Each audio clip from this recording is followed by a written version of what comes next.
सर्वांना जय भीम जय लोमिजी.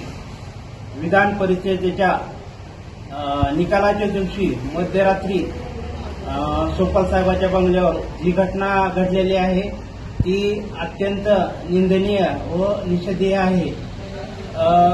काही ठिकाणी प्रसार माध्यमाच्या माध्यमातून काही लोक जे सोपल साहेबांच्या बंगल्यावर घटना घडलेली आहे त्या आरोपींना पाठीशी घालत आहेत व त्या घटनेला जातीय रंग देण्याचा प्रयत्न करत आहे. आरोपीला कोणतीही जात नसते किंवा धर्म नसतो, तरीही काही लोक त्या घटनेला जातीय रंग देण्याचा प्रयत्न करत आहेत आणि या घटनेचा झालेल्या घटनेचा जाहीररित्या आंबेडकरवादी म्हणून मी जाहीर निषेध करतो.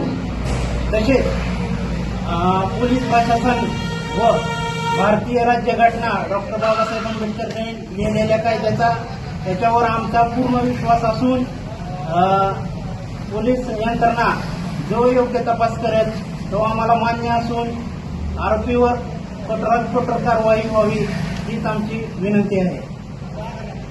जय लोकजी जय भीम. काल परवा रात्री जी घटना घडली ती अतिशय निंदनीय घटना आहे. जी का सोपल साहेबांच्या इथं जे आदल्यामध्ये किंवा स्फोटकाने जी आग लावण्यात आली त्याचा म्हणजे जे आता आरोपी आहेत जे कोणी असतील जे सदस्य सीसीटीव्ही मध्ये दिसतील त्यांचा कोणत्याही समाजाशी किंवा कोणत्याही धर्माशी काही संबंध नाही. इथे काही धर्म किंवा समाज किंवा जात असा काही उल्लेख कोणाचा होत नाही. आरोपी असतो. जी घटना घडली त्याचा मी जाहीरपणे निषेध करतो आणि आरोपींना योग्य ती कारवाई व्हावी असा पोलीस प्रशासनाला विनंती करतो आणि आमचा पूर्णपणे पोलिसांवरती आणि प्रशासनावरती पूर्णपणे विश्वास आहे.